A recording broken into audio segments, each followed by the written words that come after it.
पानी जनसुराज पार्टी से अरे वह वोट के पता लगावे के हुई तो कबो कैंडिडेट के खिलाफ बोली, कबो कैंडिडेट के बड़ाई मत करी, जहां जाए तहां कही ना वह के ठीक ना है, निमन काम ना करे, फलाना का वोट देवे के बाद आज यहाँ 5 गो नौजवान कल गए कम बोलो न तो तार व्यवस्था बांध देव सो उतना वोट गारंटी बा।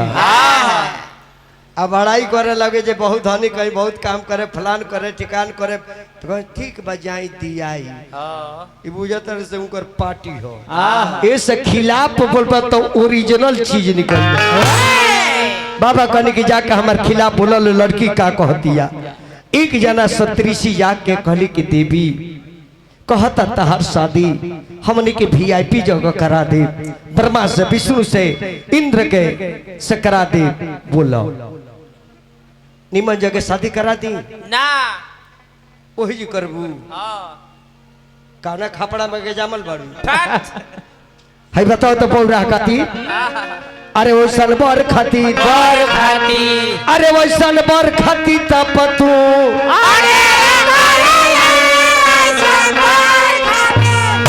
जे करा की घर वो दुआर नहीं बा आ भांग छोड़ के दोसर आहार नहीं बा। तू अंदर जे महादेव भगवान आ महारानी हम बन के रहे गोड़ लगता नहीं का जाने का बन कर आइल बानी कहे मेहदार सरोवर निकल के आ गई हो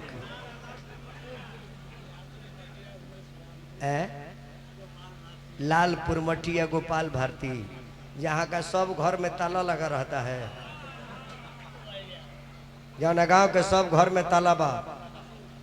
आ सारा लोग कोयलरी में बहाल बा। बबुआ पार्वती तू जानता रही कि महादेव से शादी हुई महारानी बनकर रहे उनका घर में केहू बाना ना माई ना बाप ना भाई ना परिदार ना खाना ना पीना ना घर ना द्वार कुछ नहीं के तनी पार्वती के समझा दी आई पगली नहीं खे मानो बाबू हमार गोड़ लगता नहीं सही हमारा स्वामीनाथ भाई जैसे कले हो ई देवता के यह दे हो ई बात जायज बा इकरा का टेंशन बजे धान होई कि ना होई इकरा जौन चाही उ पापा कहीं से ले आए तो जरा टेंशन ना लऊ है देवता हो और टेंशन महाराज जी क्या लेना है पेंशन देने वाला कहीं बैठा है तो टेंशन लेने की आवश्यकता क्या है। तब पार्वती ना बोलली तब एक जाना कली की देवी लड़का ठीक नहीं खे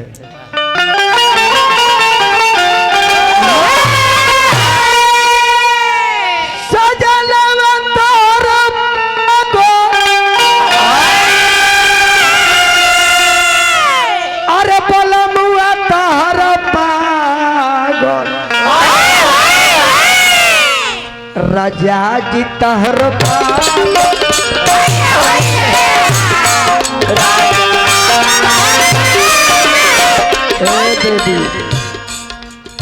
हवन पगला राजा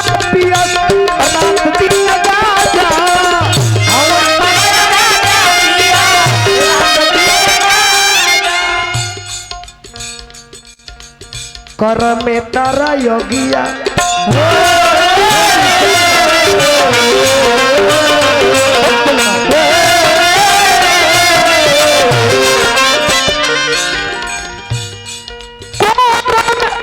बाबा बैठी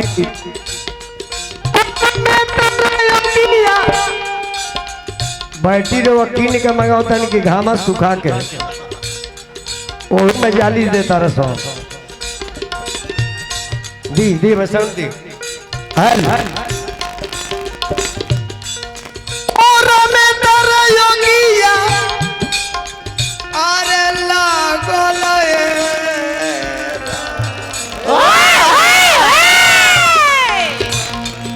भगिया में तारा योगिया लागल हो रात दूल्हा तोहरो